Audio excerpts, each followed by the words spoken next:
कौशल जी के क्लासेस में आप सभी का स्वागत है। यूपी ट्रिपल एससी पैट का एग्ज़ाम आने वाला है 2025 में, अभी आपका एग्ज़ाम होने वाला है। और प्राचीन भारतीय इतिहास को लेकर आज हम आपको 51 लाइनर जी के क्वेश्चंस कराने वाले हैं। तो स्पीड में, सुपर फास्ट स्पीड में हम देखते हैं, ठीक है। तो सारे क्वेश्चन को फटाफट देखते हैं कि कैसे क्वेश्चन आपके भारतीय इतिहास में जो है वो पूछे जाते हैं यूपी ट्रिपल एससी पैट के एग्ज़ाम में। तो चलिए फटाफट से क्वेश्चन स्टार्ट करते हैं। पहला हमारा जो क्वेश्चन है कि सिंधु घाटी सभ्यता की खोज किस वर्ष हुई थी? तो ये हुई थी 1921 में। नेक्स्ट आपका क्वेश्चन है कि मोहनजोदड़ो की खोज जो है वो किसने की थी? तो जो लाखन दास बनर्जी थे उन्होंने मोहनजोदड़ो की खोज की थी। नेक्स्ट आपका क्वेश्चन, हड़प्पा किस नदी के किनारे स्थित है? तो ये रवि नदी के किनारे स्थित है। नेक्स्ट क्वेश्चन, सिंधु सभ्यता का सबसे बड़ा स्थल कौन सा है? मोहनजोदड़ो है। सिंधु सभ्यता में मकान किस सामग्री से बने होते हैं? तो पक्की ईंटों से वहाँ के मकान जो हैं वो बने होते हैं। नेक्स्ट क्वेश्चन कि सिंधु सभ्यता में शवों को किस प्रकार दफनाया जाता है? जो डेड बॉडीज़ होती हैं उनको किस प्रकार दफनाया जाता था? तो लेटा कर दफनाया जाता था। ऋग्वेद किस काल का ग्रंथ है? तो वैदिक काल का ग्रंथ है ऋग्वेद।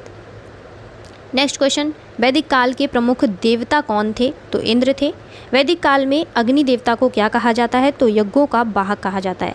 वीडियो अगर अच्छी लग रही हो तो एक लाइक ज़रूर करिएगा। ये सारे क्वेश्चन बहुत इंपॉर्टेंट हैं जो आपके एग्जाम में आपसे पूछे जाएंगे और आपके एग्जाम में आपको बहुत हेल्प करेंगे।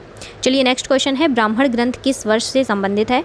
किस विषय से संबंधित है? तो यज्ञ विधियों से संबंधित है। नेक्स्ट आपका क्वेश्चन है, उपनिषदों में किस विषय पर विचार किया गया है? तो आत्म और ब्रह्म पर किया गया है। गौतम बुद्ध का जन्म कहाँ हुआ था? तो लुम्बिनी में हुआ था। गौतम बुद्ध का बचपन का नाम क्या था? तो गौतम बुद्ध को सिद्धार्थ के नाम से जानते थे बचपन में। नेक्स्ट आपका क्वेश्चन है कि बुद्ध को ज्ञान कहाँ से प्राप्त हुआ था? तो बोध गया से। बुद्ध ने अपना पहला उपदेश जो दिया था वो सारनाथ में दिया था। ये क्वेश्चन बहुत आते हैं आपके एग्जाम में, इसीलिए फटाफट से देखिएगा और रिवाइज ज़रूर करिएगा। महावीर स्वामी का जन्म कहाँ हुआ था? तो कुंडग्राम बिहार में हुआ था। जैन धर्म के 24वें तीर्थकर कौन थे? महावीर स्वामी थे। जिन भी विद्यार्थियों ने अभी तक यूपी ट्रिपल एससी पैट का पूरा सिलेबस नहीं देखा है तो जाकर वीडियो ज़रूर चेक करिएगा। आपको पूरा सिलेबस मैंने बताया हुआ है कि क्या क्या आएगा, कौन कौन से सब्जेक्ट में कितने क्वेश्चंस जो हैं वो आते हैं, कितने टॉपिक्स जो हैं वो आते हैं। बाकी आपको यूपी ट्रिपल एससी का पूरा सिलेबस और सारी क्लासेस जो हैं वो चलाई जा रही हैं, तो सारी वीडियोस ज़रूर देखिएगा। सिंधु घाटी के बारे में पूरी सभ्यता आपको बताई जाएगी। बौद्ध धर्म, वैदिक काल, बौद्ध काल, जैन धर्म, सभी के बारे में आपको डिटेल में वीडियोज़ जो हैं वो मिल जाएंगी। चलिए वीडियो स्टार्ट करते हैं। नेक्स्ट आपका क्वेश्चन है कि बौद्ध धर्म की पहली संगति कहाँ हुई थी? तो राजगृह में हुई थी। नेक्स्ट क्वेश्चन आपका, दूसरी बौद्ध जो संगति है वो कहाँ हुई थी? तो वैशाली में हुई थी।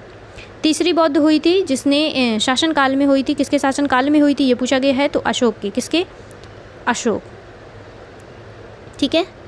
चलिए नेक्स्ट क्वेश्चन, मौर्य वंश की स्थापना किसने की थी? तो चंद्रगुप्त मौर्य। मौर्य से याद रखिएगा चंद्रगुप्त मौर्य, ठीक है। चंद्रगुप्त मौर्य का गुरु कौन था? तो चाणक्य। चंद्र से चा याद रख सकते हैं आप, चंद्रगुप्त का चाणक्य, ठीक है। अशोक ने कलिंग युद्ध कब लड़ा था? तो 1961 ईसा पूर्व में जो है अशोक ने कलिंग का युद्ध लड़ा था, इसके बारे में पूछा जाता है। अशोक ने बौद्ध धर्म को किस रूप में अपनाया? तो थेरवाद में अपनाया था। अशोक के शिलालेख जो है वो किस भाषा में है? तो प्राकृतिक भाषा में है। किस भाषा में है? प्राकृतिक भाषा में।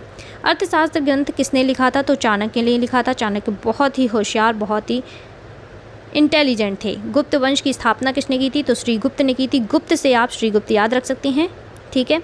नेक्स्ट आपका, गुप्त वंश का सबसे महान शासक कौन था? तो समुद्रगुप्त, ठीक है। सबसे महान शासक कौन था? समुद्रगुप्त। समुद्रगुप्त को किस उपनाम से जानते हैं? तो भारत का नेपोलियन भी कहते हैं। किसको? चंद्रगुप्त को। ये क्वेश्चन बहुत बार रिपीट हुआ है। नेक्स्ट क्वेश्चन, नालंदा विश्वविद्यालय की स्थापना किसने की थी? तो कुमारगुप्त ने की थी। हर्षचरित किसने लिखा था? तो किसने लिखा था? वर्णभट्ट ने। हेंगशांग किसके शासनकाल में भारत आया था? तो हर्षवर्धन के, ठीक है। ह से ह याद रख सकते हैं, हेंगशांग, हर्षवर्धन। चलिए नेक्स्ट क्वेश्चन, हर्षवर्धन की राजधानी क्या थी? तो कन्नौज। क्या थी? कन्नौज। कन्नौज के आसपास के जितने भी स्टूडेंट्स हैं तो याद रख सकते हैं। गुप्त काल को किस नाम से जाना जाता है? स्वर्ण युग के नाम से जाना जाता है। कालिदास किस काल के कवि थे? ये गुप्त काल के थे। कालिदास की प्रमुख रचना कौन सी है? तो रघुवंश। नेक्स्ट आपका क्वेश्चन है कि अशोक के समय विदेशों में धर्म प्रचार किसने किया था? तो ये किया था महेंद्र व संघमित्रा ने। नेक्स्ट क्वेश्चन आपका कि चंद्रगुप्त मौर्य किस यूनानी शासक से मिला था? तो सिकंदर से मिला था। सिंधु घाटी सभ्यता में मुद्रा जो है वो किस धातु की थी? तो तांबा की थी। नेक्स्ट क्वेश्चन की बात करेंगे कि नेक्स्ट आपका क्वेश्चन है कि सभ्यता में प्रमुख व्यापारिक साधन क्या था? सिंधु सभ्यता में प्रमुख व्यापारिक साधन क्या था? तो बैलगाड़ी था। बैलगाड़ी से ही व्यापार वहाँ पर होता था। सिंधु घाटी सभ्यता की लिपि क्या थी? तो चित्रलिपि थी। नेक्स्ट क्वेश्चन, ऋग्वेद में कितने सूक्त होते हैं? कितने सूक्त होते हैं? 1028। वर्ण व्यवस्था की शुरुआत किस युग में हुई थी? वर्ण व्यवस्था की जो शुरुआत हुई थी तो वैदिक युग से हुई थी। व याद रखते, वर्ण वैदिक, ठीक है। नेक्स्ट, आप उपनिषदों की संख्या कितनी मानी जाती है? 108 मानी जाती है। गौतम बुद्ध में महापरिनिर्वाण कहाँ प्राप्त किया? तो ये कुशीनगर में किया था, ठीक है। जो महापरिनिर्वाण या उन्होंने प्राप्त किया था वो कुशीनगर में किया था। बौद्ध धर्म का प्रतीक क्या है? तो धर्म चक्र। नेक्स्ट आपका क्वेश्चन है कि प्रयाग प्रशस्ति किसने लिखी है? तो हर्षेण ने लिखी है। और नेक्स्ट, चंद्रगुप्त मौर्य ने अंतिम जीवन कहाँ बिताया? अंतिम जीवन इन्होंने बिताया था श्रवणबेलगोला में, ठीक है। गुप्त काल में कौन सी मुद्रा प्रचलित थी? तो स्वर्ण मुद्रा, जिसको दीनार के नाम से भी जानते हैं। नेक्स्ट और लास्ट आपका क्वेश्चन है कि गुप्त शासक विक्रमादित्य कौन थे? तो चंद्रगुप्त द्वितीय थे। जो भी विद्यार्थी पहली बार मेरी वीडियो पर आए हैं तो चैनल को लाइक सब्सक्राइब जरूर करिएगा। इसी के साथ मैं मिलती हूँ आपसे नेक्स्ट वीडियो में। तब तक के लिए नमस्कार।